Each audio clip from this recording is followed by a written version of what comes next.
Hi, everybody. Happy Friday. I'm Juliet, and this is UX and Tame. I'm super excited for this month theme. Uh, I'm a career changer. And the biggest question that I always get is like, how did you land your first job? So for that, don't worry. I have guest speakers that are going to help us to figure out how they did it. So yes, let's welcome all our guest speakers. We have, sorry, I'm going to move here because I cannot see as we go. I'm missing someone. Where is Sarah? Here. There you go.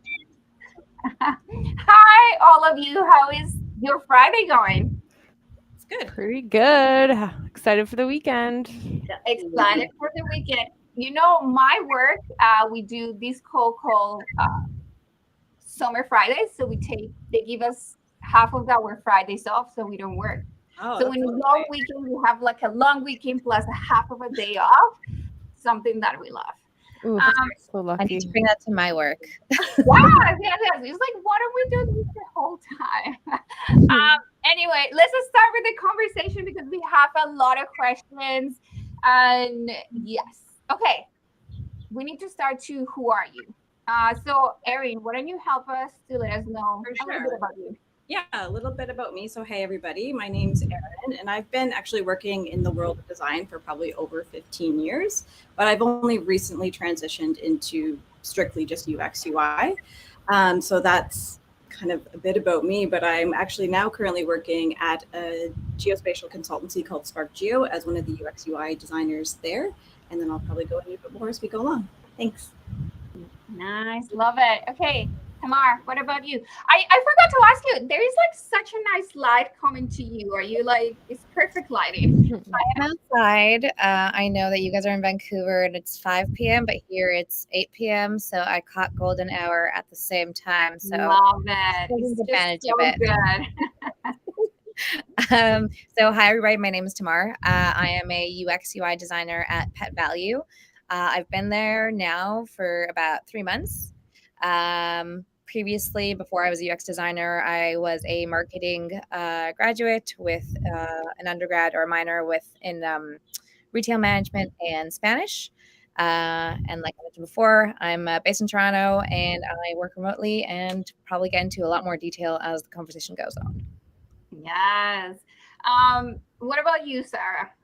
So, hey everyone, I am Sarah Bradshaw. I'm a product designer at Well Health for their electronic medical record software, which is called Profile EMR.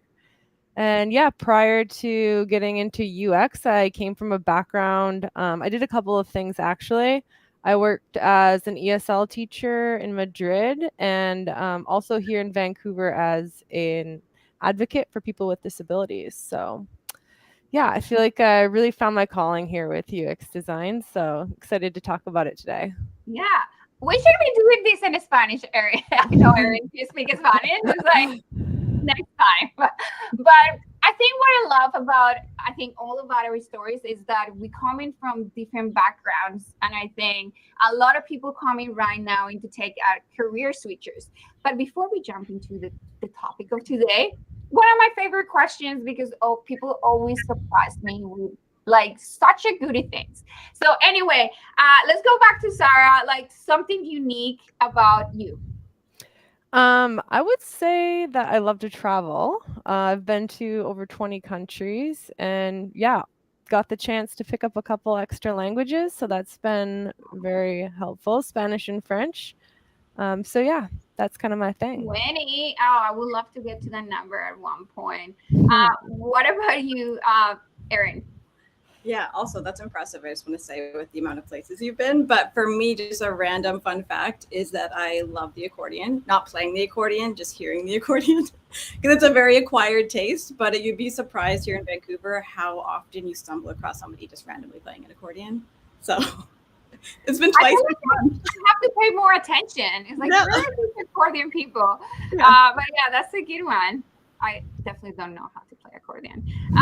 Tamar, what about you? So kind of just riffing off of what Sarah had mentioned, I love to travel as well. And I spent a year, I did one of those working holiday things in Australia. So I lived in Australia for a year, and I actually spent half of that year working on a banana farm, which was probably one of my favorite jobs ever. Oh, love it. I mean, I will ask questions later about this. But anyway, let's go into the topic of today. I know that you already shared a little bit. What did you do before UX design? But I feel like this is such a powerful thing to for other people coming into UX to share what we have done before. Because for me, and I think for all of you, has been one of our strengths as today as UX designers. So, Tamara, I'm going to come back to you. It's like, what did you do before UX design? So before I entered UX design, I was studying at a university here in Toronto. I took business. I majored in marketing. I minored, as I said, in retail management. And I was working as a server. I'd been working as a server for probably 5 years. And I feel that the background in business has made me a huge advocate for UX designers and the importance of them knowing business practices and understanding business lingo.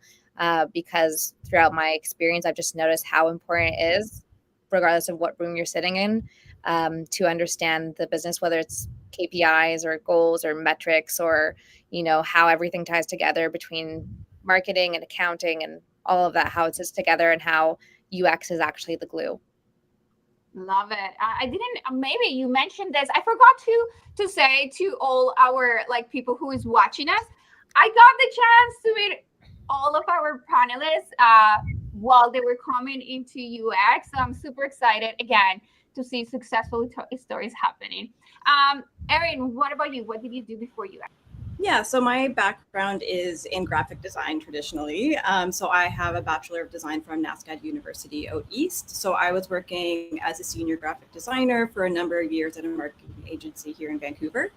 And then basically working on everything print and digital, you name it, I've probably worked on it. So branding, print, websites, landing pages, all of that. So it really kind of set me up to make it more of an easier career pivot because I had the visual design background kind of locked in.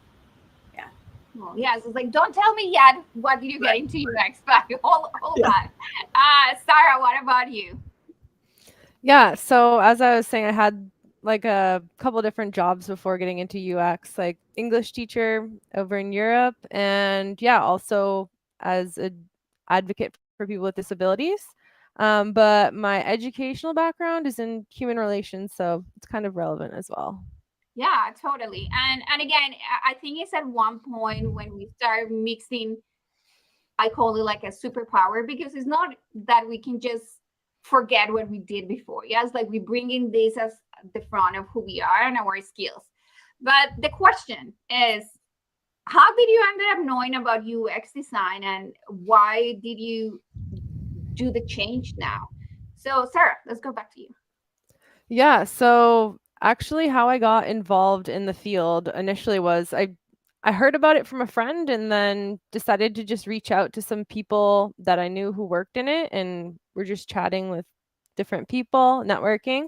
And actually in one of the networking calls, I really hit it off with this woman, and she had her own UX research company and she just offered me work on the spot. So I was very lucky for that, to get my feet wet that way. But then I decided to get into the design side as well, not just research. So I took a boot camp. So I consider like the main job hunt to be that latter part of my timeline. So yeah, that's kind of how I got into it. I found this is so interesting. It's like, I just talked to someone and they just gave me a job. So I feel like it goes so much about how you're talking about yourself and how you're talking about your strengths and how that can translate to someone. Again, it's being in the right place at the right time. So I love it. What about you, Erin? Yeah, for me, so I was kind of not really enjoying graphic design anymore as much as I had originally years and years ago. And so, like a lot of people during COVID, I did a life reassessment. of what I wanted personally and professionally. And so I was chatting with people, kind of seeing what I wanted. And that's when I decided I wanted to kind of branch and kind of pivot into UX UI.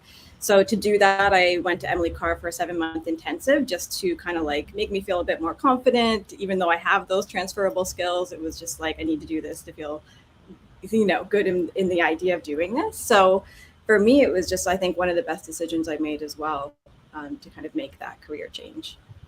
And I know we're going to get this topic a little bit later, like now being in the job and how we do it and what we think that was the best decision, I think, for me in the last 3 years of my life. But we will get that later in the conversation. But what about you, Tamar? Yeah, for me, UX was one of those things, like when you hear something for the first time and then it appears everywhere. Like all of a sudden, all I could hear was UX. So I was in university and we had some of these additional kind of small boot camps. It was like a 3-hour course to kind of see what else you could do with your marketing degree. And funny enough, within this marketing degree, this class was marketed improperly as graphic design. But we ended up spending time in Figma and designing this app. And I was like, oh, I kind of like this. And I took it home and I think a month later, my new roommate moved in and she was a UX designer. I was like, you know what, this is getting kind of fishy. So while I was in university in my last 2 years, I took some college courses on the side just to kind of dip my toes and see if I really enjoyed it. And then once I graduated, pretty much a month later, I also did a 3-month boot camp. Okay, I was not planning this question, but as we all are part of like boot camp in a way, like what was the main reason of choosing a boot camp compared to, well, Emily Carr is kind of, I don't know what is that considered a boot camp too, Erin? I don't know if it's so much a boot camp because it is 7 months. They call it an intensive. So I'm not sure where the delineation is between the two. It's not like, I know some boot camps are only like 3 months or something like that and are quite intense. Well, what did you ended up going to Emily Carr for you?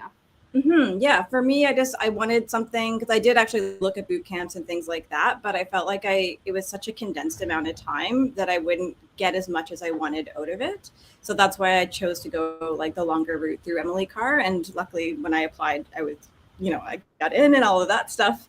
But yeah, I did definitely do my research and see what was out there. Okay, why did you? Oh, okay. So you didn't want to do the boot camp because it was too intense. Yeah, I just felt it was too short, and they're actually quite pricey. They're really expensive. They're really expensive for 3 months or something. Yes. I think I don't know if how many people here is from Canada or even from Vancouver, but Emily Carr is like a really well-known like design art school here in Vancouver. So yes, I will say that where I went to Brent Station. Compare the prices were kind of similar for the different, yes, one into another. Okay, Sarah, what did you end up choosing at boot camp? To be honest, I was just looking into the different options for studying and heard that somebody I knew got a job in UX through the boot camp. So I was like, that's enough proof for me. Okay, makes sense. Because definitely this is what is going to be kind of my question. But maybe let's ask Tamar. Yes. For me, I think like I did the same. I looked at the different options, like whether it's to continue with some more college courses or do a boot camp or all these different options. I ended up going to Brain Station as well. I think the main thing that pushed me towards it was the promise of having some more career support once you're done the boot camp. I'm somebody who always seeks like mentorship and support and feedback, so that was really important to me. Would I do that again and pay the 12 grand that I did? I don't know. It's the way that I chose then, but I feel like I agree with Erin. It's a lot of money to drop on what ends up being more of an entry level course that, you're not promised a job at the end. So you have to think about if you're able to spend that money plus the time that it takes to find a job after. That's a good question. And I think for me, I ended up doing the boot camp in 2020 when I was looking into boot camps in 2019. the approach that they were selling this is that you are going to get a job. It will take you between 3 to 6 months to land a job. And I think it was like, even you don't have to pay now until you get a job. And I think pandemic hit and then they changed the whole strategy and it totally makes sense. But I feel like we should do like a boot camp kind of like idea podcast. I don't know why I keep calling these podcasts, but like an event. Okay. Now what we came for, landing that first job that everybody's asking, yes? And I think before we jump to the good stuff, I just want you to give me a number. How long did it take you to land the job? Let's go back to you, Tamar. It took me 3 or 4 months after graduation to land the job. When did you graduate from your course? That's a good question. December of 2021. Okay, cool. Okay, makes sense. Yeah, I graduated from July 2020. Okay, perfect. Erin. It took me around 4 months. Yeah. Okay, nice. Sarah. So between finishing the boot camp and starting the job I have now, which is like the one that I'm going to stay in for as long as possible, it took me like about 5 months, but I was working some shorter contracts in between, but 5 months ending boot camp to starting like a full-time permanent position. Okay, nice. And I will say for me, I finished in April and I finished in July and I landed the job in October, but I ended up starting in January. So I feel like we are all kind of into the same like 3 to 5 kind of months. Compared to your peers at a school, how that number for you works? Do they get the job in around the same time? Do they didn't get the job at all and they move into something else? Tamar, you look like yes. It's a good question. I have some friends from boot camp who still haven't landed a job. There was one girl out of my boot camp who was one of my closest friends in boot camp. She landed the job like the following week. I was floored by that. I was like, that is impossible. What the heck? And I think the majority of people were somewhere in between like the 3 and 6 month kind of span. And I'm asking all these questions because people who are seen as, I mean, when you apply for a job, it's so hard. Yes, like you put your energy, you put your whole life. This is a job. Like finding a job is a job itself. It's like for people to get a notion in where we are and compared to our peers. What about you, Erin?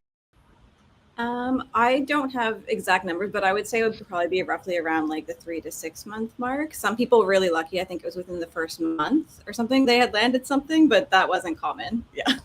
Yes, yeah, I have heard those stories too. What about you, Sarah? So in my cohort, we were 8 and we finished last December 2022. And I believe I'm not positive, but I believe out of the 8, just me and one other person are working full-time permanent jobs. Okay. And for me, this is always so interesting, not like a comparison, but like to see the numbers and to see the data. So people feel, okay, if they're in their first month, in their first, second, 3, 4, I mean, I have talked to people that it took them even like a year. And it has to do a lot with the market. Where are you located? Like what kind of job are you looking for? But I feel like it's like, that's okay. If it's taking you 3 to 6 months, people do not worry. Keep working on it. Okay. Another number that I would love to hear. How many jobs did you apply for? Sarah, let's get back to you. In between finishing boot camp and landing this job, which as I said, I had a couple contracts in between, but that took around 250 applications. 250. Yeah. Yes. I mean, I feel like this is the hundreds is usually the number for everybody. Yeah. Erin, what about you?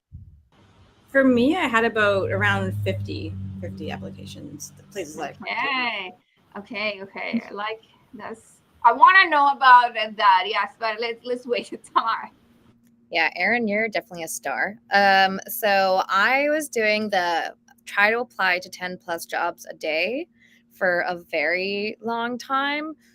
So I lost track, but I would say definitely somewhere between the 300 to 500 mark. That's where my spray and pray went.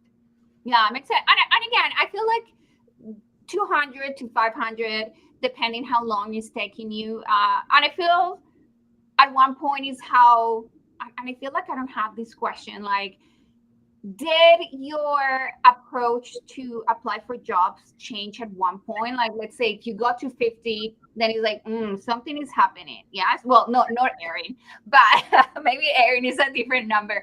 But did your approach change when you hit it, like maybe like 50? Maybe Erin for you is 25, but Tamar, yeah, like, did it? Yeah. So I would say that, as dorky as this is going to sound, throughout my approach, I was UXing my approach. Like, what hit me the most was after I'd apply for those 10 jobs a day, you can only imagine how many rejection emails you get a day from people who haven't even looked at your resume. So, like, I would finish my day sending off those emails, open the morning the next day with a cup of coffee and 10 rejections, and it hurt my soul. So in order for that not to happen, I was like, okay, something needs to change. And that was whether it was tailoring. I, played a little bit with tailoring my cover letter per each job, which takes a long time. And honestly, like, I don't know that everybody reads it. Reaching out to recruiters directly, reaching out to other UX designers, or trying to find out who else would be in the team. A lot of coffee chats. Like I feel like every 2 or 3 weeks when something didn't work, I kind of revisited my approach. Maybe I spoke with somebody on ADP list, got a new idea, and kind of shifted it to see, okay, like, clearly something's not working. The numbers are stacking up against me. How do I change this? I love what you were saying. Your approach is like, at one point you need to change strategy, and it's like you exit. Yes, I love it. And I feel like this is something that we should be doing at work a lot. Is like, let's create something, let's test it and see if it works, or like usability testing in our in some of the cases, and see what we need to improve. And that comes in different levels. But Erin, what was your number, and did you change your strategy? I felt like I was kind of almost like iterating the whole way through, if that makes sense. Like, because I kept being like, oh, this could be better. I'll change this for the next one. So I felt like, oh, this would work better in my PDF presentation. So I would change some slides up. So I felt like I was just continually changing things the whole time. There wasn't really a certain point where I threw everything out or restarted. That's a good pitch deck. I mean, I like it. I love it. I got to see it. Sarah, what about you? Did you change your strategy at one point? I would say overall, no. Had a kind of a similar strategy as Tamar, just applying to kind of mass applying everywhere. But I guess I kind of at some point changed the way I was reaching out to people. But overall, the strategy I kept pretty consistent, just tried to be consistent every day. And that's a good one. Yes. And I feel like consistency works. Sometimes you don't want to even apply, and you are done with rejections and no one getting back. So that works too. And for whoever is watching us, please keep dropping your questions. We will have like a Q&A at the end. So don't worry. I'm looking at the questions. I'm just trying to go with mine first. How many interviews did you get before landing the job? Erin, I saw you nodding. Okay. I think it was around 8, to be honest, within that time. But some of them were more like contract based or things like that, which wasn't really my ideal. But I was, again, applying to multiple things each day as well. So probably around 8. Tamar, what about you? I think I got 5 different interviews. Around 5. Okay. So from 250, you got 5 interviews. Okay. Sarah. Might have been 500, and I got 5. Okay, 500. Yes. Okay. So like is that 1%? My quick math. Yes. Okay. Sarah. Yeah. I think I checked my little Excel sheet that I had, and I interviewed with about 11 companies. And I mean, we all know, and interviewing is intense. Preparing for the interview is intense. After the interview is intense. So we are putting a lot of here. What do you think? Okay, no. How many? Okay, now you went into the number of interviews. How many rounds into the interviews did you have to do? Okay, yes, Erin, you keep nodding to me. Oh, sorry. So for me, I would say on average, most of those, it was around four steps. So it might be like hiring manager call, then you design team, portfolio review, all these different, just really depends on the company. The one I have now actually was only 2 steps, which I felt was rare compared to what I had experienced. Yeah. Nice. Okay, Tamar. How many? I only made it to the first round on all of those interviews. The thing with me was after boot camp, I had crazy imposter syndrome. So I knew that I didn't want to be, say, a sole designer. Some of my friends went to be like the only designer on a team post boot camp. And I was like, I would literally be, shivering my boots all day. I'm not doing that. Other places like startups, when they asked me what I would want from leadership, I said, I want mentorship. I want somebody who can kind of guide me, make sure that I'm on the right path. And I feel like that imposter syndrome or that need for mentorship essentially made them not trust me. And I also felt like I needed guidance. So I wasn't really giving it my all when I realized that maybe there's not a senior designer on the team or somebody who can kind of help me find my way. Because I didn't feel that my bootcamp education was enough, like prepared me enough to be able to just run with the team. Jump to it, yes. But I feel like this is so important. And I don't think this is imposter syndrome as like you should jump and do everything by yourself. I feel like if you think that you want a job that has mentorship, yes. I feel like these are valid questions. And I think for people who's watching to have that checklist is this, I think that I want is like, why do we need to compromise things that we want? So I imagine, and again, we're not getting there yet, but I imagine that the job that you have right now, you have that space where you have mentorship. Perfect. Sarah. Yeah. So I think most of the companies I interviewed with, there was either between 1 to 3. Yeah. Nice. Okay. Mm-hmm. I'm thinking, I think it was 2 to 3 for me. Yeah. Okay. The truth. Tell me the truth. What has been the hardest part about the whole process of landing this first job into a new career, a new space? Sarah, I saw you like. Yeah, I would say all the negativity out there on the internet, like you scroll through LinkedIn and it's all doom, doom, doom. So yeah, hearing about all the layoffs at all the big tech companies was a bit discouraging, but I just tried to stay positive through it all. But I would say that all the negativity that you see online. The reality of the world, yes. I think that's a hard one because there is not much that you can control, yes. But okay. What about you, Tamar? I think for me, the hardest part was going back to that kind of spray and pray, applying to a job, already seeing that there's already 200 applicants that have hit it before me, even though I'm on LinkedIn all the time, constantly refreshing. How did you guys get there? I don't know. It was weird because I felt like I was in this weird cross between you leave a boot camp and everybody has the same portfolio, the same template. You go and you talk with mentors. Everybody's telling you to cut it down. That takes time. And I felt like I was in a crossroad between not having enough experience, but like at the same time, maybe not having enough education to compete with somebody who maybe had a design background, maybe was, better in visuals. I'm not a visual person. I love UX for the strategy of it. And, it'd be heartbreaking to just constantly trying to apply and never getting anywhere. I will admit that I had many crying fits in my room, being like, what did I do? Why did I choose this?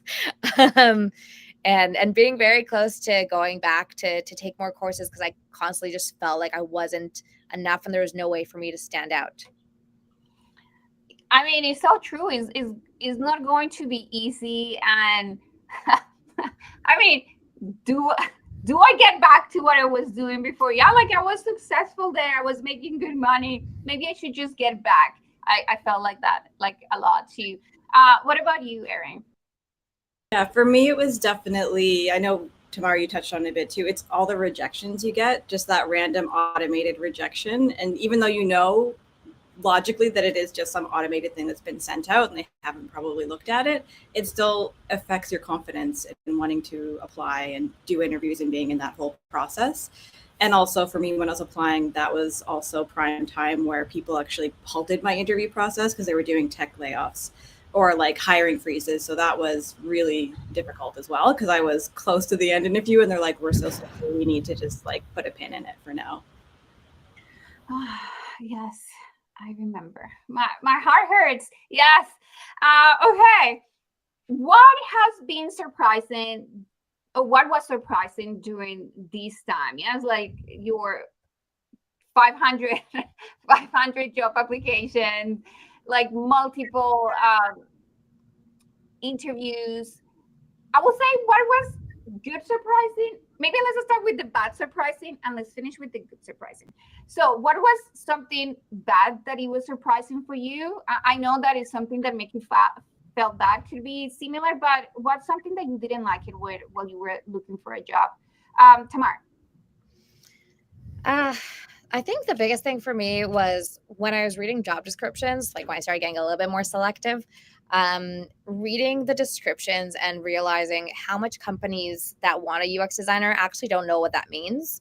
Like they probably grabbed something from Google templates somewhere and just pasted it. Like, for example, it'd be entry level job, all these things you need to know how to UX and UI and code and cook dinner for everybody and, be a chauffeur and fly a plane and also have 10 years experience. And I was banging my head against the wall because I was like, how are you posting for this? And why are there 300 applicants for this? Who has these skills? It felt really impossible. That was something that was very surprising to me to know that, there's a potential that I'll be hired to a team that has no idea what I'm supposed to do. And how much are they paying for all of this? That's my questions at one point. It's like, yeah, it's entry level because you're a junior designer. Erin, what about you? Yeah, I would say it's very similar to hers. It's that unicorn idea that they want you to be able to do everything. Can you code? Can you do this? Are you a programmer? Can you design? Like nobody has all of those skills and it's unrealistic. And it makes you almost not want to apply, but I was like, I'm applying to all these anyway. I don't care if I don't have, nobody's going to have all of these skills. So something has to give. But I know for other people as well, in my cohort, it was really frustrating for them because they were looking for entry level jobs, but they were asking for 3 years experience, which is counterintuitive to what an entry level job is. So it's like, how do you get in if they're expecting you to have 2 to 3 years experience? It's really frustrating. Yes. Yeah. What about you, Sarah? Something that I was not expecting are the scam fake jobs. Like I didn't even know that was a thing. I want to know about this. Like I remember like 2 weeks ago, like I forgot to ask this question, but tell me about it because it had never happened to me, but it's like so scary. Yeah. Yeah, somebody just reached out to me on LinkedIn for a job. I think it was for TELUS Digital, some UX designer position. And I don't know, just the LinkedIn page looked super sketchy. Like it did not look professional at all. And I actually knew somebody that worked at TELUS, so I reached out to them just to double check, and they were like, "Yeah, that person does not work here." Like what? Like I don't get it. Like what did it get out from this? I think this is my biggest question about like job scams. This takes a lot of effort to contact people to tell them, do they just want to break people's heart? I feel is that what happened? I think whoever is online, if you have a story, I would love to have you in my podcast and we can talk about this. This could be like a story to tell. Who am I missing? Sorry, I got distracted. Tamar? No.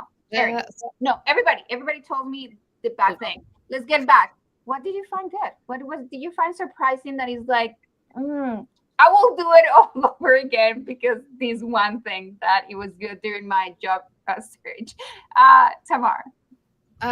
So for me, what was super interesting is just the openness of people in the UX industry. When I tell my friends who are in other industries about like ADP list and people wanting to mentor each other for free, or like people wanting to spend time with me and have a coffee chat and introduce me to other people, a lot of my friends kind of look at me like, this is wild. What kind of la la land do you live in?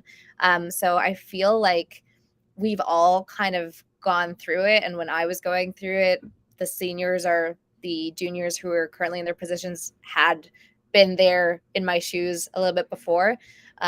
So that was really great. People would share like their, portfolio decks and things that they did in interviews and, their resumes, things that I wouldn't expect people to do or spend time with me going over my stuff, which is, again, goes back to why I wanted to do a boot camp for that support. I ended up getting that support from the community rather than from my boot camp, like not rather, but a lot more. The other really surprising thing was I left my boot camp as a UX UI designer, always feeling like that 1 week of UI didn't exist, which I think was what drove me to have so much imposter syndrome. Because I was like, my wireframes are horrible and I cannot match colors to save my life. This whole half part of my identity does not exist.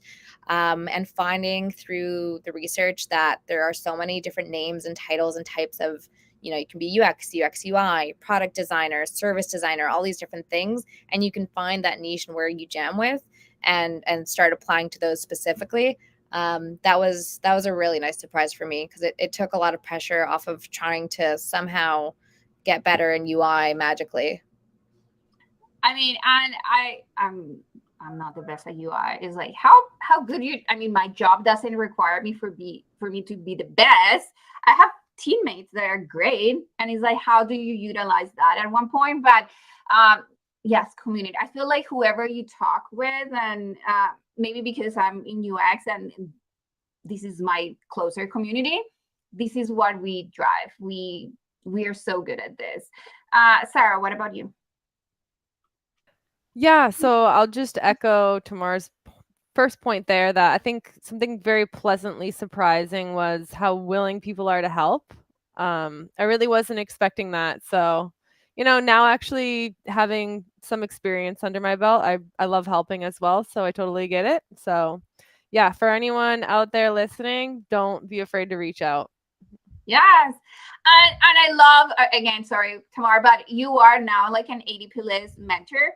And it's one of those things. And I mean, we're not talking about this right now, but that you don't need to have so much experience about like a UX designer to be a mentor. There is people that don't want mentorship like in UX. They just want to feel like they're going into the right space and they're going to do the right things or just true up. So again, it's more about for people who's been thinking about being a mentor and is like, oh, I don't know if I should be doing this. Yes, if you are like thinking about it, just go for it. And to that point, I would say I'm a mentor for aspiring and junior designers. I can't help seniors or people in their, career ladder. I don't know what that holds because I'm not there yet. But you can definitely kind of, segment yourself or again, niche yourself towards people who need that help. And if you're a junior designer who just got a job in the last 6 months, your experience is a lot more relevant than somebody who's a senior who may not have dealt with the same market. Totally. And I think that was my main intention coming into ADP list. Like, I don't know much about UX, but I know about finding a job and like being stressful and feel like I'm not enough. We all feel like that. So I feel like having a space to be able to talk about this is great. Erin, what about you? What did you find? I'd say basically Tamar and Sarah are on point. Like it was similar for me where it really warmed my heart that just how people were so generous with their time. People who don't know me, absolute strangers. And it was just so helpful to kind of have that community almost built in and so willing to help and do portfolio reviews or someone to just do a virtual coffee date with me and talk about their experiences or being a woman and getting into tech and like all of these things. It was really valuable. So that's absolutely across the board, I guess, the same. I mean, and this is what we are all being here. I think for us, just to share our stories and who we are and where we're is so powerful. I know that there's someone online right now is saying, oh my goodness, I'm not the only one. Yes, you are not the only one. Is there something that people who has been looking for jobs is not telling? if there is something that yes, that they're not sharing about their job search. I mean, Tamar, you already said that you were crying in your bedroom, but what else is something that people is not sharing? Sarah, you're nodding. You're nodding. Yeah, I would just say honestly the luck element of everything. Like you can just reach a certain level of being able to fulfill the role and being talented enough in your skills, but a huge part of it, I think, honestly, is just luck that somebody saw your application. I mean, I will contrapart this. Is this luck a lot of stuff that you've been doing in the background and it just keep piling up and you just meant to be in that place? But I mean, again, I haven't shared my story about where my current job, how I landed. And I will say a lot of people will say it's super lucky. But I will say that before that, there was so much happening behind. And I always put this comparison of like when you are planting a tree, not all trees grow the same. And all trees different or plants need different kind of things. Sometimes you don't see that they're growing. Yeah, it's like you are looking at the trees every day. You're putting the water, you're putting the soil, you're putting it in the sun, and it's not growing. And one day it's like, boom, I'm here. And it's because you've been putting so much into it. But yes, I feel like that luck is like you've been working hard for that luck. Yeah. What about you, Erin? I would say, kind of building on what Sarah said, it's like right place, right time sometimes as well. Like for the current job I have, it was through a recruiter that reached out on LinkedIn. Like I hadn't heard of the company, I didn't know about it, so I was like, wow, how did this person find me? Kind of thing. And I was like asking him as well when I was chatting with him. So it was really interesting because it was something that wasn't even on my radar at all. So it's almost, again, like a right place, right time, just magically popping up in his search kind of thing, I guess. You know, something that I would love to see is like all the different tracks coming behind of our lives and how like at one point they intersect, but they've been coming and they've been working behind our like moments in life and they just mix. I'm going somewhere else. Tamar. Honestly, like I don't know. I'm an open book, and I'll tell you how many times I've failed. Just because that's who I am. I feel like misery does enjoy company. And I kind of agree to what you were saying earlier. Like, hopefully somebody hears us and hears like, yes, I applied to 500 jobs and I heard no from maybe half of them and heard crickets from the majority of them as well. It's just part of it. But on the uplifting side, I think a lot of people maybe don't share as much how much networking comes into play, especially on LinkedIn. Whether it be following the right, kind of, I hate this word, but like UX influencers on LinkedIn who write those posts, who create those things, whether it's talking with a mentor on ADP list who later will see a random job post and tag you. And I think a lot of people may feel uncomfortable asking for help or asking for a favor. But I think that kind of ties into a lot of people's job search when they do networking, is kind of letting people know like, hey, if you see something and you think about me, tag me, introduce me. Do you know other people in the industry that I could talk with?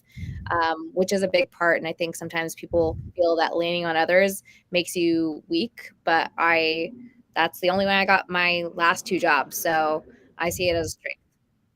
Oh, I mean, and I feel like this is something and a skill that we use so much at work. Yes. I mean, this is what I feel like this is what I do at work all the time. Connecting with new people, trying to see other teams. Like this is something that you're going to use at work. So I love it. Okay. Now you're getting the job. Now you've been working there for a while. Thinking in retrospective, will you do something different? Okay, Tamar, I feel like you want to say it. Say it. So going back to the boot camp, kind of marketing itself as UX UI, they really doubled down on being a well-rounded designer. And that was something that was kind of pumped into us all the time. Be a well-rounded designer, know to do UX and UI. Had I known what I know now, I would double down on like my skills, the things that I'm strong at, and I would remove UI almost completely from everything. I would remove it from my resume. I would remove it from my portfolio in terms of like saying that I'm a UX UI designer, because I realized that once I wrote UI, I'm being judged on UI, and I suck at UI. So having that there was just doing me dirty the whole time. Another thing that I realized that I didn't know was possible was collaborating with another designer when you're working on your portfolio. So had I gone back, I may have looked for maybe a UI designer who's an emerging UI designer, and maybe collaborate to have them like visually set up my portfolio, whether as a project for as a contract, or maybe that would be something for them for experience for their portfolio. Um, but I would definitely have saved myself a lot of time on my portfolio by doing that, because it was a struggle. Yeah, well, now people is listening, so they know. Erin, what about you? For me, like I mentioned, I did go to Emily Carr, and I think for me, I might do a different route. I thought it was a great program, but for me, with the background I had, some of it was really redundant. So I was paying for redundancies, basically. I felt like the first half was typography and color theory and like all these things I've been using for like a decade. So for me, I was just like, oh, shoot. Like I didn't know how foundational that was going to be. So I could soar through that, no problem. But then I wanted more technical, hands-on stuff. I wanted not so much the fluffy art stuff, which I felt some of it was, and more of just like, give me all the technical stuff. That's what I want to learn. So I mean, I feel like, yeah, you just want to have, I feel like a diploma, I'm legit, yeah, and these help you to be legit. But yeah, I feel like in so many courses, you don't really know what you're getting until you start like, okay, do I really need this, or I can do it by my own? Sarah, what about you? Yeah, no, I feel like I definitely made the right choice and made the best decision I could with the information I had at the time. But similar to both Tamar and Erin, yeah, the boot camp isn't the best bang for your buck, especially coming from a little bit of a background in UX research. They don't focus too much on UI in the boot camp that I went to as well, which was General Assembly. It was mostly revolving around research. So I already had that experience. So yeah, it was also a bit redundant as well.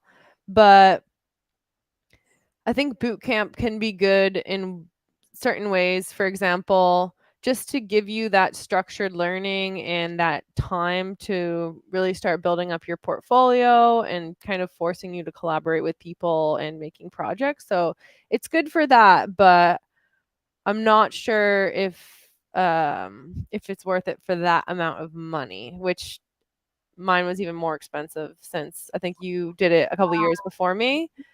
What, So 16? yeah, More I than think it's 16? like oh, I thought you said 12. No, Yeah, mine, 12. Yeah, yeah. yeah, No, I'm guessing yours. no, I think it was like 15 for General 15. Assembly. Yeah. Yeah. Okay.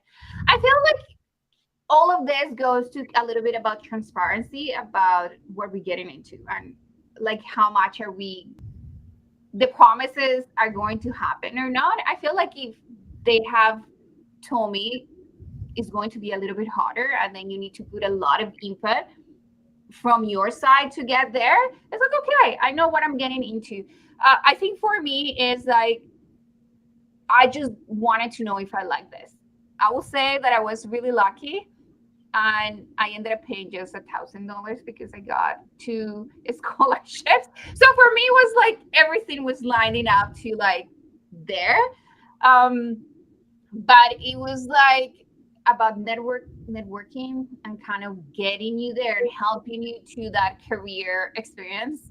It was definitely mess. I think this is what everybody's been waiting for. How do I get the job? So if you have to give 3 tips, what will those be? Okay, let's start with Sarah. Okay. So my tips would be kind of something similar to what Tamar mentioned before of actually implementing the UX process. She was doing that with her job search. I would recommend doing it for your portfolio. You know, your portfolio is a product, you like representing you. Actually, that's how I met Juliet. Was I was testing it on her, and yeah, so I think one of the things they asked me was, what is the intention of you literally asked me this, Juliet. You're like, what's the whole goal of this portfolio? What are you trying to do here? Okay, make the main call to action representing that is what you told me, and something I implemented. So yeah, I would definitely say, first of all, really just nailing down what it is you want to achieve and what kind of message you want to portray about yourself with your portfolio. And then, you know, kind of making a bit of research around it and booking mentorship meetings with people from ADP list and testing it on them, and then iterating based on your findings. So overall, I would say using the research and design process on your portfolio website. Other tips I have would be definitely to just hone in on your visual design skills. Something else I heard from another mentor is that kind of a dead giveaway for a new designer is that they don't really give adequate spacing between things. Like they kind of just squish it. So be mindful of like the spacing of everything, kind of just the overall composition of whatever it is you're designing. So yeah, focus on your visual design skills, and I think just staying really consistent, never giving up, and even when you don't really feel like applying, just doing 10 before you hang out for the rest of the day. So yeah, those would be my 3 tips. Nice. And I love about the portfolio, because I feel like a lot of people that I talk with, the portfolio is like, oh, I need to do something and I need to put something out. And there is not really thought behind like why I'm doing this and who is going to see this. So I feel like that's a big one. What about you, Erin?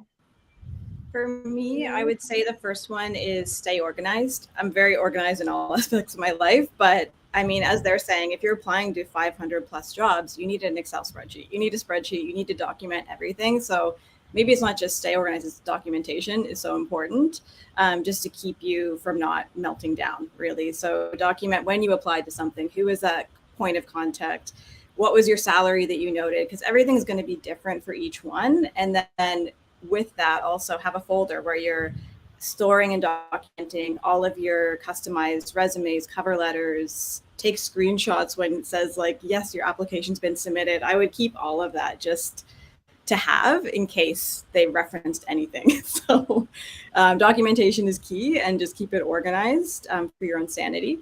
The next one would be, I know we've touched on this quite a bit already, but it's networking with the UX community at large. I think there's just so many people willing to help. And I know it can feel really awkward reaching out to people or, you know, sending a message to someone on LinkedIn, but you'll be surprised at how many people want to help. And there's not, you know, there's Slack channels. There's just so many different ways we can do that now. I know here in Vancouver, there's also a really good meetup group called Ladies at UX. They host some really great talks as well. And I think that's kind of across the states and other locations as well. So it's kind of seeking out all those things and building that community for yourself. And then lastly, I know we touched on this a bit too, but it's like, don't let the rejections get you down. That was, you know, as I mentioned, really difficult for me, and I think difficult for anybody, really. It's just getting all of that. It's really disheartening. But I think it's remembering, even if you've had an interview and you've been ghosted and they're just not replying or saying anything, you're not getting feedback. I think it's just important to remember your value, all the skills you have, and try as best you can in the moment to stay positive, because it will work out. You will get there. So take it as a learning opportunity to grow as best you can. But those would be my tips. They staying organized and documenting everything. Oh my goodness, you can show this in interviews. This is a skill. You think that, oh, everybody does this. No. Sometimes you get to spaces and it's like they see your Notion and it's like, oh my goodness, how did you do this Notion? It's like, this is normal. Yeah. This is a skill. So you set up, and it's something that you can definitely share. Tamar. Yeah, so just before I get into my 3 tips, just because you mentioned Notion, when I was trying to document those 500 jobs, I started off with Teal, which is an app where you can kind of document your job search, you can, put the link to all the job posts or actually post it in there, because sometimes you get the interview and they've taken down the job post and you want to prepare, but you forget what of the 100 jobs you applied to, like what they're actually going to be talking about. The other thing is Notion has like those job templates for like job hunting. So you can literally download it from the free community. And yeah, definitely get into Notion. So for my 3 tips, we talked about networking, but I think that one thing that we didn't touch is having your network work for you. Whenever I finish a coffee chat, whether it's ADP list or somewhere else, one question that I always love to kind of end off with is asking for the person if they have anybody else in their network that they would recommend that I speak to. If they can do that, then they'll connect me to that person. If they don't, maybe asking them, do you have any book recommendations or something, kind of just to get a point of something that they gave you to do or gave you to look at or see, that you can come back to them. Definitely, if you're going onto ADP list or doing coffee chats or reaching out, the first reach out is stressful, but keep in touch. Don't let those go to waste. Start, maybe you make a reminder in your calendar once a month to touch point with somebody that you bonded with. Or maybe, you finish your ADP list mentorship session and you got a bunch of feedback and you want to go back for a revision or to review it with your mentor a month later. Those relationships will carry you further than having to cold reach each time for a new person, because everybody has opinions, but working with one person that you kind of click with and bond with is, in my opinion, there's nothing better. The second thing is something that I kind of touched on before, was really figuring out what your jam is. So for me, kind of understanding that there's a difference between UX, UI, UX, UI, product designer, service designer, UX researcher, and all a million titles, that really helped me. And once you figure out what your jam is, nailing that when it's your LinkedIn, your portfolio, your resume, and really putting the attention where it deserves to be, can go a long way. I know that you can't really eliminate UI completely if were as horrible as I was at UI, but you can minimize the amount of space that you give it. So don't put the one that you're less attached to in all of the titles. Don't put the one that you're less attached to. Don't give it the same amount of weight on your portfolio. So if your UI is amazing, but your strategy maybe is not great, or your user testing kind of didn't, produce anything, don't give that space. That's, empty space that you should just leave it there. My last tip is all experience counts. And what I mean by that is you'll probably notice in most jobs, they're going to look for experience, and you kind of have that chicken and the egg situation of it's a junior position and you need experience, but you can't get a job. And to get a job, you need experience. To have experience, you need a job. And, that'll do your head in. So there's 2 platforms that I really like, and I usually suggest them in my ADP list sessions. For the women out there, Flick, or their website, We Are Flick. Those are free apprenticeships. They will connect you with a woman who has similar interests to you. When I signed up, I was an apprentice for a brain scientist in Berlin. And I was working on her team, and I was playing around with, adjusting UI with 2 other designers on her team. So that gave me a point to talk about in my interviews. Another one that I've heard of but haven't tried out, but it's gender neutral, is Tech Fleet. Same kind of deal. So those are 2 cool ones that I would check out. The other thing is, and this is how I got my first job, is try to find either a small company, an agency, a startup, whatever it may be. It might be somebody who you talked with on a coffee chat, or it might be a cold approach. But offer your services, whether it's, free of pay or small contract or whatever the rules are wherever you're at. In Canada, you can't really work for free. You can't work pro bono, which I didn't know. I offered myself pro bono and then found out. But find some sort of agreement just to get your foot in the door, to get your hands on some sort of project. I kind of knew going in I could have one of 2 outcomes. Either I would have an opportunity to prove myself and get that full-time job, which would, kind of help melt away that imposter syndrome that I had. The other option would be that I would just get experience, and, that counts. Nobody has to know that you worked for a contract for $200 but worked full time for somebody just to get your foot in the door. So, if you're feeling stuck, don't be scared to UX your way into your first job. And then I'm going to shamelessly plug Emily Mazarak, who is my favorite UX designer person on LinkedIn other than Juliet. She made a post maybe 2 months ago about boot camps, and she made a list of 3 boot camps that are not as expensive as the boot camps that we all attended. And I would highly recommend following her on LinkedIn because she's amazing, but also finding that post if you still haven't signed up to a boot camp, because had I known what I know now, I may have made a different decision. Nice. Love it. Okay. I know, people, we're late, but I'm going to start throwing questions and someone is going to answer them, okay? So we have a list. Let me see. I just look, blah, blah, blah. Sorry, I have so many questions and I lost them. Oh, yes. Wait, hold on. Don't keep throwing questions at me because I'm trying to look. Blah, blah, blah.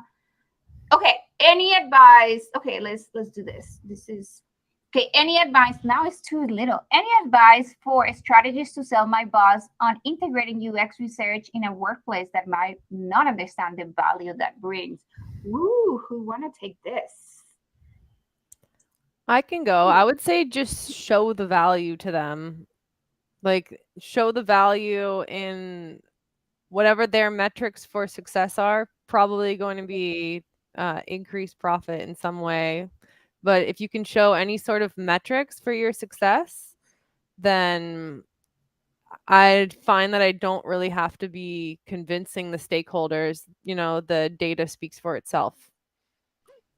I mean, are you saying just go for it? Do like a little tryout on your side and then show what could happen? Yeah, exactly. Just do a little test. Do a little test. Perfect. I feel like this one for Mike. How did you find your job? Networking, LinkedIn, and other. I think this is like a mix, but who want to take it? I feel like we've been talking a little bit about this already, but yes. I'm happy to give it a stab. So my first job, when I did offer myself pro bono, before that, I had actually had a coffee chat with a guy who was my boss at the agency. He wasn't my boss then. We had a coffee chat, and then I followed him on LinkedIn. And then after a while, he posted, a job opportunity, and I applied regularly. That was the only job that I went through 3 rounds, and then I ended up getting the rejection, and that's what prompted me to offer myself pro bono. Mm-hmm. Okay. How important is employee referral? I got quite a few referrals, but in the 2 job offers that I got during my most recent job hunt, those 2 job offers did not come from referrals, and I actually didn't even network for either of those jobs. So like, I totally vouch a lot for networking, but just oddly enough, for the 2 job offers that I got, I did not network. Okay. Yeah, but it did get me a lot of referrals to do networking. So I would say it's helpful to get interviews, but yes. Oh yeah. But I mean, it's like, it's not just currently, it's the future. I mean, I'm just, you never know when you need it. So yeah. Maybe not now, maybe in the future. Okay. Did you customize your job, your resume for each position, for the position? I can take that one. Absolutely. Everything is customized. I felt what was handy for me was looking at the job description that they have and pulling out keywords and using those keywords. You're not, you have those skills. Some of them are soft skills, some of them are technical skills, but pulling those out and having them in there and tailoring it really to what they're looking for, I think is key for anything, because you can't just have one and have it work for everything. So I think it's really important to customize that cover letter as much as you can. Okay, is this a question? No, this is not a question. Sorry. Okay, refill them with the boot camps. Okay. Mike has a lot of questions. Mike, I hope that you're still here. Did you apply for mid-senior level positions even though you didn't have 5 to 7 years of experience? Yes. Yeah, I think it depended on what came after that. I at some point just started ignoring the years because I realized that half of them don't know what they're talking about. It could be a 10-year entry level position or a 2-year senior. So I ignored that part and then just focused on having 70% of whatever was required and the rest of the job listing. Nice. Okay. For each of the interviews, you have to do a design challenge? No. No. I had to once, but then I got the job offer, so I stopped doing it.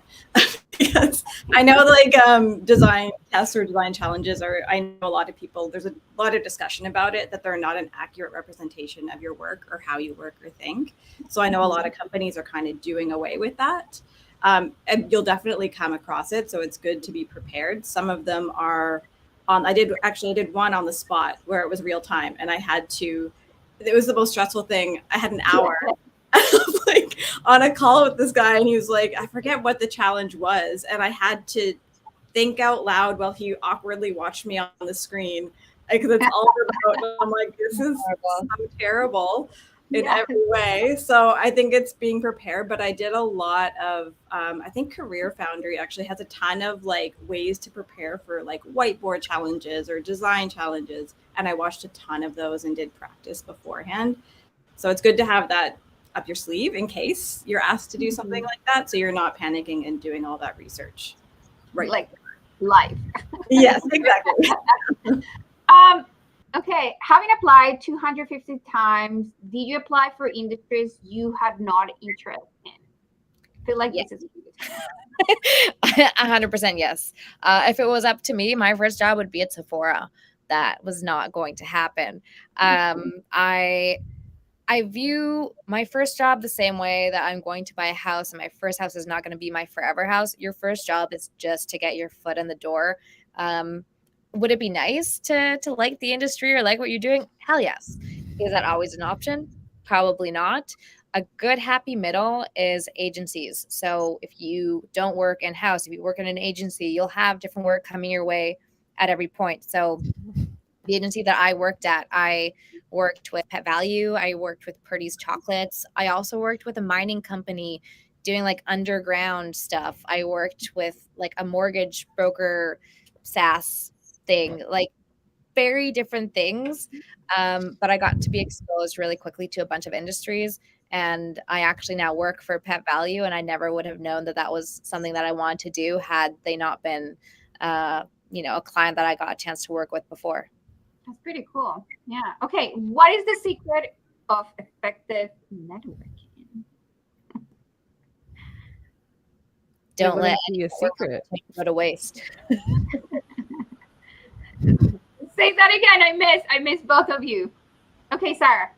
I was just going to say it wouldn't be a secret if I were to tell everyone. Okay, Tamar. I think just don't let any networking opportunity go to waste. Don't forget to say thank you to anybody who's given you from their time. Always follow up with a message, even if it's a small one. If you're on ADP list, always leave a review. That always feels nice to see that we're appreciated because we do it for free. But always leave the door open. Always leave like a call to action of either they need to connect you to somebody, they need to send you a list of the books that they liked reading, something so that that connection kind of continues rolling. Unless you didn't enjoy the time with them and then, completely drop them.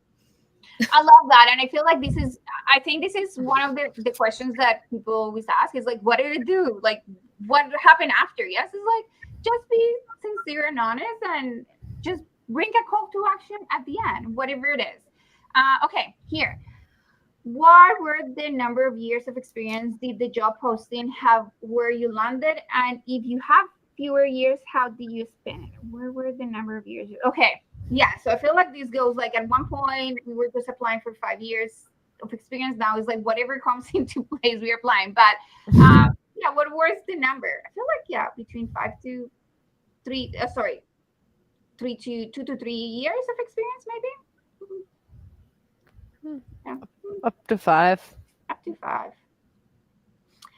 Okay. Here, what's the best way in telling a story through a case study in your portfolio? Okay, this is like a different conversation here, but to make it not feel like it's going through the same journey, like something quick and easy, what will be?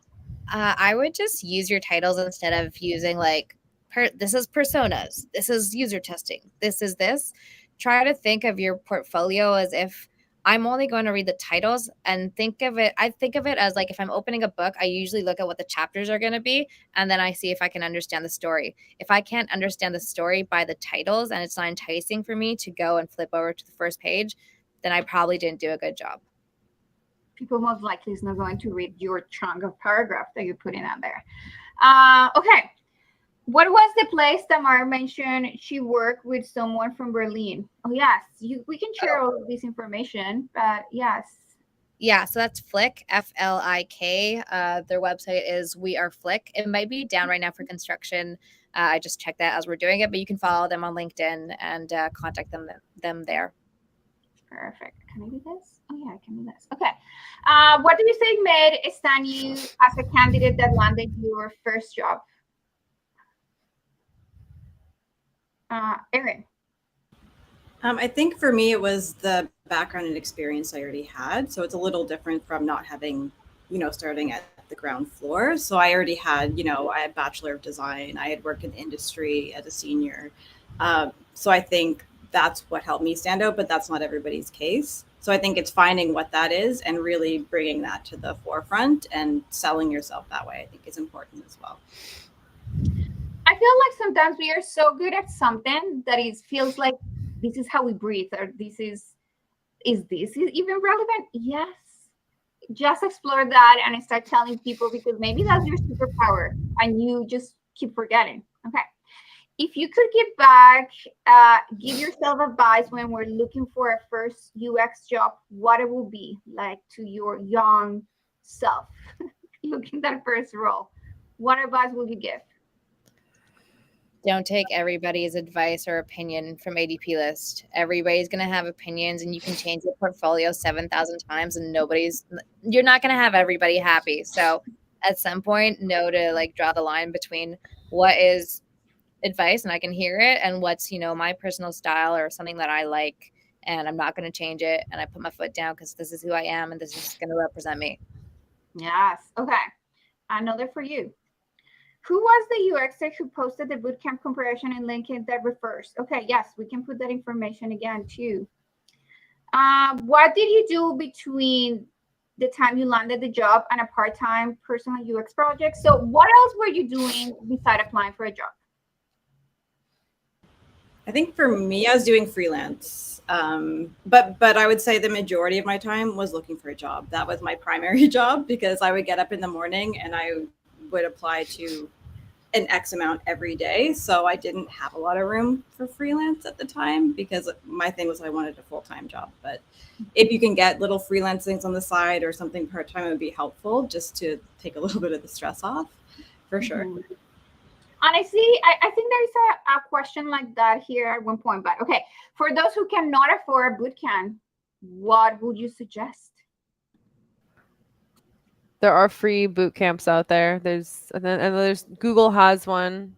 I mean, for any boot camp, you're going to have to do like a way more extra studying and self work and honing in on all your skills than what the boot camp can offer. So I don't think it's any different for the Google course. I know people who've gotten jobs who took that course, so there are free options out there. Maybe just pair it up with ADP list as well, so you have more people to actually bounce ideas off of. And yeah, there's free options out there. I think too, just to add on to that, I know LinkedIn Learning, I know it's not free, but it is a minimal monthly subscription, or I know for students, sometimes it's free, things like that, or through the library here in Vancouver, you can get it for free. But through there, they have learning paths. So that can give you at least a really good foundation. So I think you can do like a UX learning path, which is they kind of consolidate all of the projects and you kind of go through what's research, what's, and how you kind of would in a boot camp. And that kind of would be helpful as well. It's minimal cost. Love it. Okay. How much time did you spend on making your portfolio versus applying for a job? I feel like.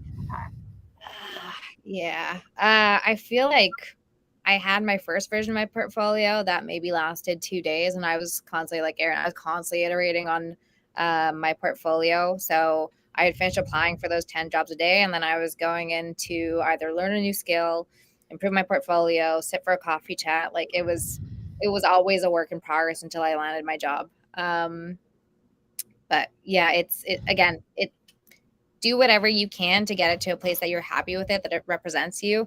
It should always be a work in progress. Okay, we're fast into this last one. I'm a recent graduate. Oh, let's put it up. I feel like it would be so small. I'm a recent graduate of a bachelor in cognitive. Oh my goodness, don't mind my English. Science. I'm taking a few courses of HCI and design research. Plus, I have personal projects along with the Google UX design certificates. What else can I do? I mean, this person have done a lot of things. What else can I do? So I imagine that this person haven't found a job yet. So I feel like, yeah, what else can they do? I mean, you don't really need like more certifications at that point. You just need experience. So yeah, volunteer, do a project, volunteer, make a case study out of it. I think a good recommendation is doing like projects outside of boot camp, because when you do it inside boot camp, everybody does it in the same exact structure.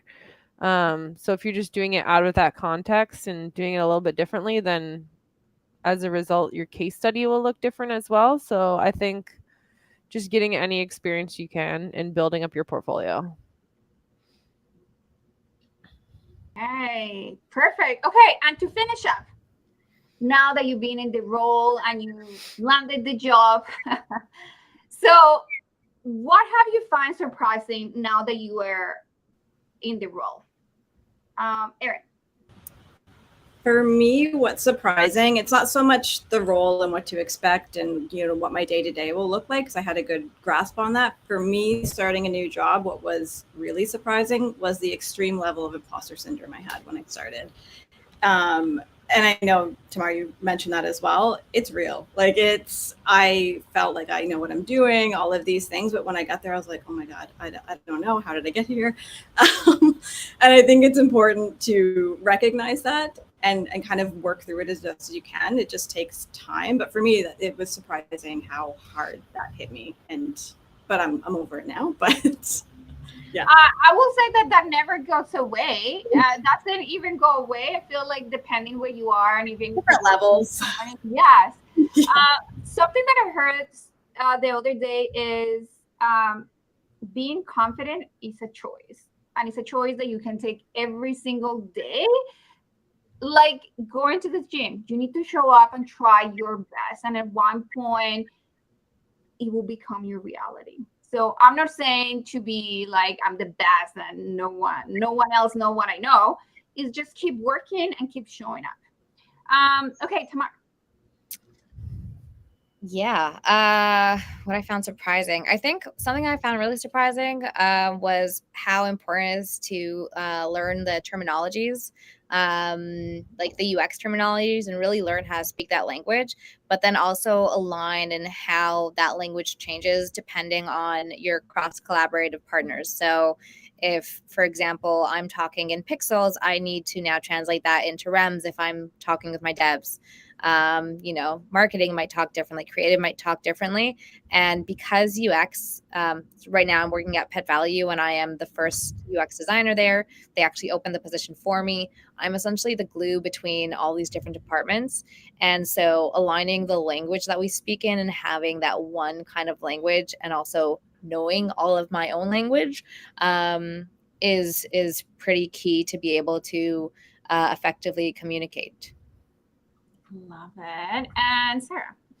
Yeah, I would say about collaboration as well. So yeah, my company that I'm working for, the department that I'm working in, it's software development. So yeah, it just was a little bit surprising to me just how closely you have to collaborate with the developers. So I think the more that you can learn about their world, the better you can kind of understand the constraints and parameters for which you can design. So yeah, the level of collaboration, I didn't expect to be chatting with them every day, but that's kind of how it is. Love it. Thank you, everybody. This was so good. We went over time, but I think people enjoy so much and we crack a lot of questions. For everybody who's watching and for you three, the next two episodes is all about finding your first job. Next week, we're going to have a career coach who's going to tell us all about how to land their job from a career coach. And if you're an immigrant in Canada and it's like, how do I land my first job as an immigrant? That will be for my panel at the end of the month. So thank you, three of you, for sharing and just telling everybody how wonderful you are. Thank you for having us. Hopefully it was helpful for everyone. Yeah. It was for me. I love it. So I feel like there were so many questions. Everybody's saying bye. Yes. Thank you, everybody. Thank you. Add me on LinkedIn, everybody. Yes. Yes. I think, I will put that information on the post so everybody can follow you. But yes, thank you so much. Thank you. Bye-bye. Bye.